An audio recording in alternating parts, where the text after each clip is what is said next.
저는 개인적으로 이곳 부산에 와서 참 많은 경험을 했지만 그 중에서 가장 소중한 경험이라면 앞으로의 저의 인생의 목회 방향에 대해서 진지하게 고민해 볼 수 있었던 시간이었고, 또 무엇보다도 진정한 행복이 무엇인지에 대해서 이곳에서 참 많이 고민했던 것 같습니다. 처음 면접을 보러 왔을 때 우리 담임 목사님께서 저에게 이렇게 권고의 말씀을 해주셨습니다. 이곳 부산에서 좋은 기억만 가지고 행복한 목회를 했으면 좋겠다라는 말씀을 해주셨는데요. 이곳에서 지내는 동안 이 목사님의 권고의 말씀이 늘 제 마음속에 있었습니다. 서울에서 제가 사역할 때는 수련목 과정을 보내느라 목회에 대해서 진지하게 고민해 볼 수 있는 마음의 여유가 없었고, 또 그러다 보니까 행복한 시간보다는 정신없는 시간들을 보낸 기억들이 참 많이 남아 있습니다. 무엇보다도 가장 큰 문제는 예수님과 행복하게 동행하는 삶을 온전히 살지 못했기 때문에 이곳 부산에 내려올 때 그 갈급함과 그리고 그 열망은 제 안에 정말 클 수밖에 없었습니다. 때문에 이곳에서 예수님과 행복하게 동행하기 위해서 몸부림치면서 정말 주님 앞에 나아갔던 그 모든 순간들이 이미 저에게는 충분히 좋은 기억이고 또 행복한 정말 기억으로 남아 있습니다. 그래서 저는 여러분들에게 질문 하나를 던지고 오늘 설교를 시작하려고 하는데요. 여러분은 얼마나 행복하십니까? 라는 질문을 던지고 싶습니다. 더 한 번 더 질문을 드리면 여러분들은 예수님 때문에 행복하십니까? 라는 질문을 던지고 시작하고 싶습니다. 여러분, 우리는 모두 행복한 삶을 원합니다.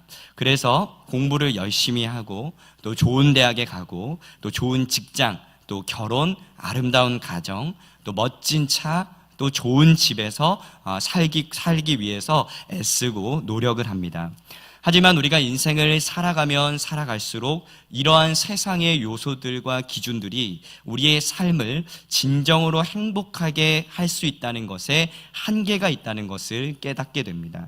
그래서 좋은 직장보다는 사람을, 또 멋진 집보다는 아내와 남편, 그리고 우리의 자녀들을, 또 돈을 많이 버는 것보다는 또 의미 있는 지출을 위해서 삶의 방향을 점점 수정해 나가는 것이죠. 왜 그럴까요? 우리 인생의 행복은 겉으로 보이는 실체로 결정되는 것이 아니라 의미 있는 과정을 통해서만 보이지 않는 실체로 우리에게 다가오기 때문입니다. 아무리 많은 돈을 가졌다고 하더라도, 남들이 부러워하는 삶을 살고 있다 하더라도 과정과 그 의미를 잃어버리면 그야말로 비참하게 끝을 맞이할 수밖에 없는 것이 우리의 인생입니다.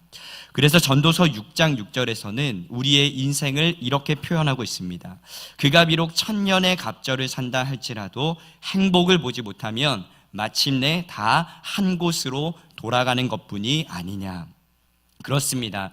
우리가 비록 1000년의 갑절을 산다 할지라도 행복을 보지 못한다면 무슨 의미가 있겠습니까? 하나님께서 우리를 창조하실 때 이 행복을 우리에게 주시지 않았다면 우리는 아마 아무런 소망이 없이 죽음을 향해서 나아갈 수밖에 없는 비참한 인생일 수밖에 없을 것입니다. 그러나 참 감사한 것은 하나님께서 우리에게 행복을 이미 허락해 주셨다는 것입니다. 이 행복은 세상이 줄 수 없고 또 그리고 다른 그 누구도 줄 수 없습니다. 우리가 무엇을 성취한다고 얻을 수 있는 것도 아닙니다. 이 행복은 오직 우리가 예수님과 행복하게 동행할 때 얻을 수 있고 경험할 수 있는 가치입니다. 예수님과의 친밀함 속에서 우리는 진정한 행복을 누릴 수가 있는 것이죠. 여러분은 이 행복을 얼마나 누리고 계십니까? 오늘 우리가 살펴본 이 본문 신명기 33장은 모세가 이 세상을 떠나기 전에 이스라엘 자손을 위해서 마지막으로 축복한 내용을 담고 있습니다. 각 지파별로 하나님께서 어떤 축복을 주실 것인지에 대해서 모세가 이야기를 하고, 마지막으로 이스라엘 전체를 축복하는 내용으로 모세의 마지막 설교가 마무리가 됩니다. 그러니까 오늘 본문의 말씀은 그야말로 모세가 이 땅을 떠나기 전에 마지막으로 내뱉은 한마디이기 때문에 지금까지 모세와 함께 하나님의 인도함을 받았던 이스라엘의 정체성을 가장 명확하게 결론 내려주는 말씀이라고 볼 수 있습니다. 그 정체성은 무엇입니까? 오늘 본문의 말씀을 보니까 첫 문장을 이렇게 시작하고 있습니다. 이스라엘이여, 너는 행복한 사람이로다. 네, 그렇습니다. 이스라엘의 정체성, 아니 이스라엘이 궁극적으로 받은 최고의 축복은 무엇이냐면 그들이 행복한 사람들이었다는 것입니다. 자, 그 이유에 대해서 오늘 본문은 세 가지를 이야기하고 있는데요. 자, 첫 번째는 여호와의 구원을 얻었기 때문이다 라고 말씀하고 있고, 두 번째는 여호와 하나님께서 그들을 도와주시기 때문이다 말씀하고 있습니다. 세 번째는 여호와 하나님께서 그들에게 영광의 칼이 되어주시기 때문이다 오늘 본문을 말씀하고 있습니다. 이스라엘 백성들은 지금 광야에 있습니다. 하나님께서 약속하셨던 가나안 땅에 들어가기 직전에 와 있고 이제 40년에 걸친 이 광야의 삶도 끝이 나고 있습니다. 그 40년의 과정을 돌아보면 순간순간이 기적이었고 구원이었습니다. 애굽에서 종살이하던 이 이스라엘 백성들에게 하나님께서 구원의 은혜를 베푸셔서 그들을 출애굽시키셨고, 그래서 이제는 그들이 종된 삶이 아니라 구원받은 하나님의 백성으로서 이 땅을 살아갈 수 있도록 그들의 존재를 완전하게 바꾸어 주셨죠. 또한 이스라엘 백성들은 그 누구보다도 하나님의 돕는 손길을 매일매일 경험했던 사람들입니다. 홍해가 갈라지는 것을 그들의 눈으로 직접 보기도 했고요. 또 40년 동안 매일매일 만나와 메추라기를 먹었던 사람들이 바로 이스라엘 백성들입니다. 또 그들이 목이 말라 물이 필요할 때는 하나님께서 친히 반석에서 물을 내어주시기도 했습니다. 무엇보다도 하나님께서 그들에게 영광의 칼이 되어주셨어요. 구름기둥과 불기둥으로 그들을 안전하게 지켜주셨고, 또 이방 나라들의 수많은 위협 속에서도 하나님께서 그들의 친히 대장이 되어주셔서 가는 곳곳마다 완전한 승리를 허락해 주셨습니다. 이로 인해서 주변 이방 나라들이 그들에게 복종했고 또 가는 곳곳마다 높임을 받게 되었습니다. 이제는 그들이 이전에는 종된 삶이었지만 이제는 그 누구보다 높은 곳을 밟으며 전에 없던 복을 누렸던 사람들이 바로 이스라엘 백성들이었습니다. 이 축복은 오늘을 살아가는 저와 여러분들에게도 동일하다고 믿습니다. 우리 모두가 구원받은 백성들로, 그리고 날마다 하나님의 도움을 입는 자들로, 또 우리를 위해 싸우시는 하나님과 함께함으로 우리는 진정한 행복을 누릴 수 있는 자들인 것이죠. 무엇보다도 우리의 삶을 공격하는 그 수많은 대적들을 능히 이길 수 있는 승리가 우리에게 있고 우리의 삶을 친히 높여주시는 하나님의 인도하심이 있기 때문에 우리는 넘치는 은혜와 축복 속에 진정한 행복을 누릴 수가 있다는 것입니다. 그러나 우리가 한 가지 꼭 기억해야 할 것이 있습니다. 이렇게 행복한 삶은 그냥 얻어지는 것이 아니라는 사실입니다. 이스라엘 백성들이 하나님께서 약속하신 오늘 본문의 말씀, 이 축복을 누릴 수 있는 많은 궁극적인 이유가 있지만 가장 큰 이유는 무엇이었냐면 그들이 40년에 걸친 광야 생활을 경험했다는 사실입니다. 우리가 이것을 꼭 기억해야 합니다. 그들이 가나안 땅을 목전에 두기까지의 이 결과는 그냥 이루어진 것이 아니라 40년에 걸친 그 과정과 그리고 그 속에서 발견해온 의미가 있었기에 가능했던 것입니다. 그들은 광야 생활을 하면서 많은 고난을 겪어야 했습니다. 방랑자처럼 유리해야 했고 또 춥고 더운 날씨와 사투를 벌여야 했으며 물이 없어 목이 말라 고생하기도 했고 또 이방 나라들의 수많은 위협 속에서 그들의 안전을 지켜내야만 했습니다. 그래서 모세와 하나님을 향한 원망과 반역도 일으키기도 했고 우상을 만들어서 하나님의 진노를 일으키기도 했습니다. 하나님을 향한 끝없는 원망과 불평으로 살아갔던 사람들이 바로 이스라엘 백성들이죠. 어떻게 보면 인간이 경험할 수 있는 최고의 고난을 이들은 40년에 걸쳐서 경험하게 된 것입니다.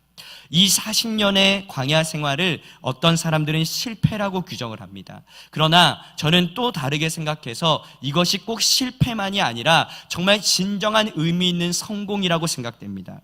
왜냐하면 이 40년의 광야 생활을 통해서 이스라엘 백성들이 얼마나 연약한 자들인지가 명확하게 드러나게 되었고, 그 약함 때문에 하나님의 살아계심을 끊임없이 경험할 수 있었고, 결국에는 하나님을 의지함으로 약속하신 그 가나안 땅에 그들이 들어갈 수 있었기 때문입니다. 이것은 아무런 의미 없는 과정이 아니라 적어도 그들에게 있어서 그들의 인생과 그들의 자녀들에게는 너무나도 값지고 의미 있는 시간이었음을 우리는 기억해야 합니다. 그 의미 있는 과정이 이스라엘 백성들을 더욱 강건하게 만들었고, 하나님의 축복, 그 하나님의 약속, 하나님과 행복하게 동행하는 초석을 만들게 되었다는 사실입니다. 미국의 한 연구소에서 18개 나라를 대상으로, 국민들을 대상으로 행복도 조사를 했습니다. 조사 결과 어디가 1위를 했을까요? 미국, 아니면 중국, 아니면 유럽, 어디에가 1위를 했을까요? 놀랍게도 아이슬란드라는 나라가 1위를 했습니다. 여러분, 이 아이슬란드는요, 추운 북대서양에 고립되어 있는 나라예요. 사나운 바다와 싸워야 하고, 그리고 겨울에는 무려 밤이 20시간이나 지속되는 어두운 나라입니다. 그리고 인구도요, 고작 30만 명밖에 되지 않는 너무나 작은 나라입니다. 그런데 이 나라가 행복 비결 1위가 되었어요. 자, 그 비결이 무엇일까요? 한 사회학자 교수가 그 이유를 다음과 같이 설명을 했습니다.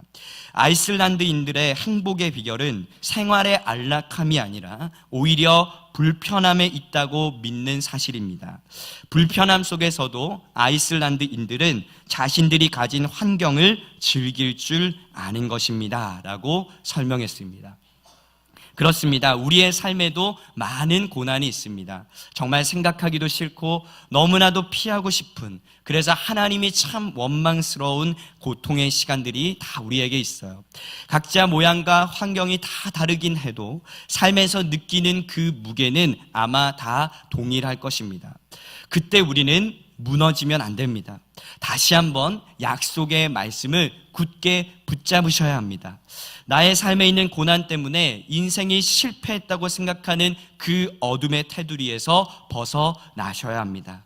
왜냐하면 하나님은 우리를 향해서 이렇게 선포하고 계시기 때문입니다. 너는 행복한 사람이로다. 너는 행복한 사람이다.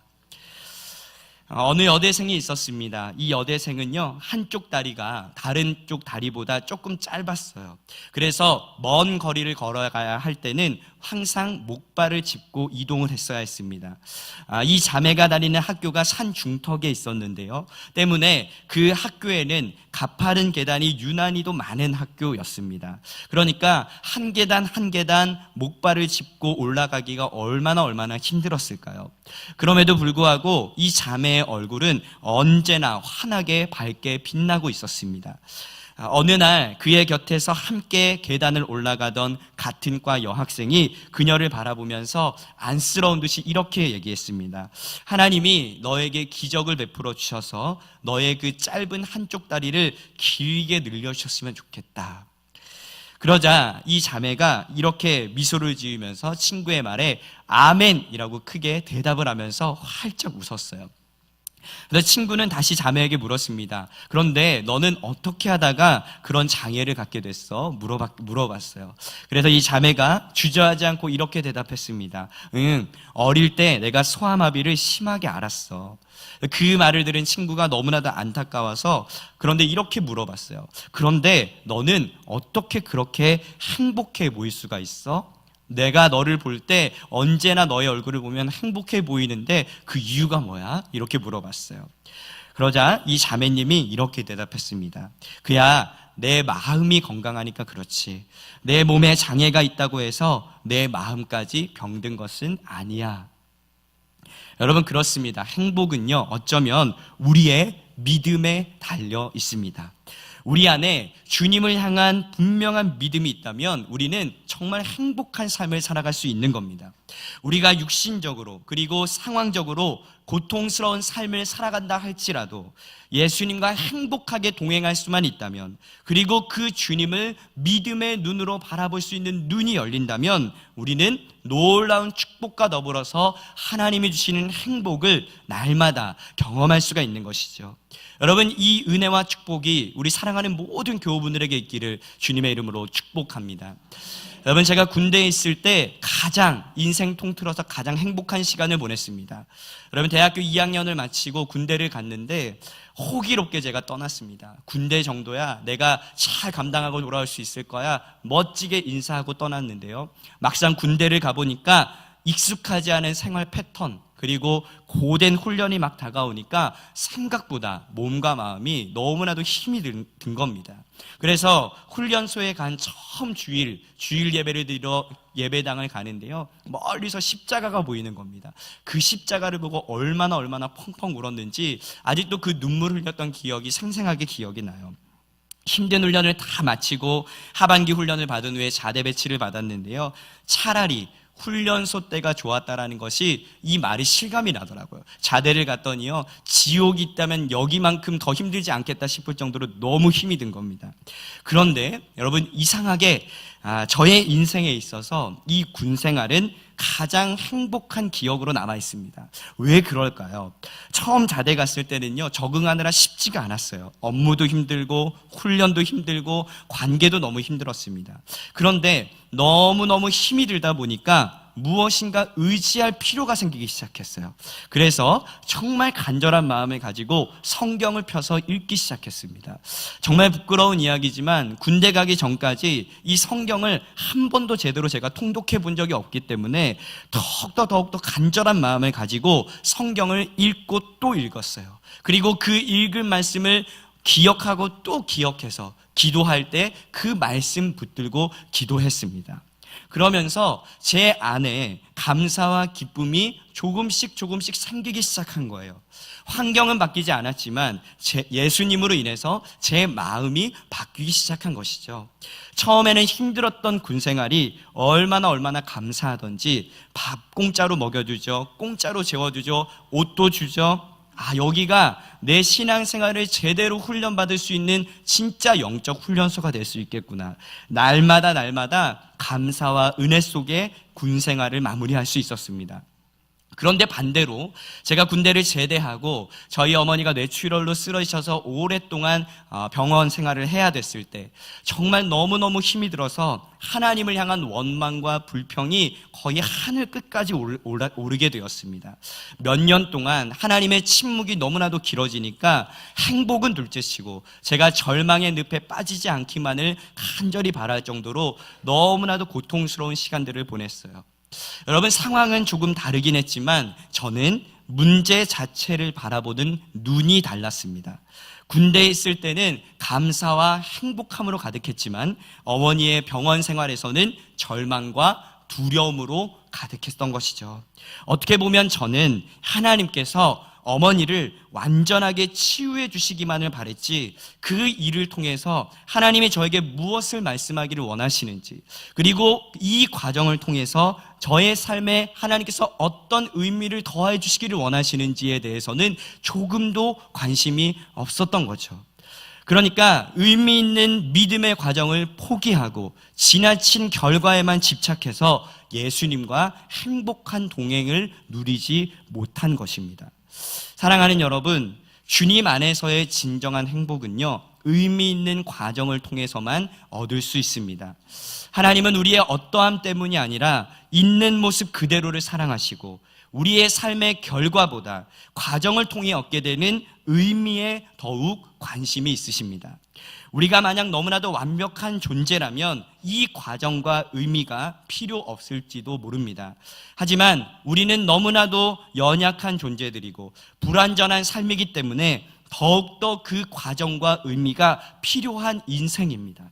그래서 비틀비틀거리는 우리의 삶이지만 주님의 손을 꼭 붙잡고 한 걸음 한 걸음 믿음으로 함께 동행할 때 우리는 진정한 행복을 누릴 수가 있는 것입니다.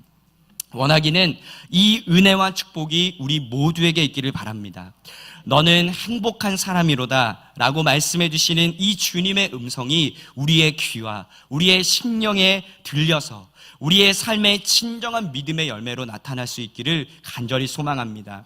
그 행복한 동행을 올 한 해 꼭 이루시고 믿음으로 주님의 나라를 함께 세워나가시는 우리 사랑하는 부산제일교회 모든 믿음의 가족들이 다 될 수 있기를 주님의 이름으로 간절히 축원합니다.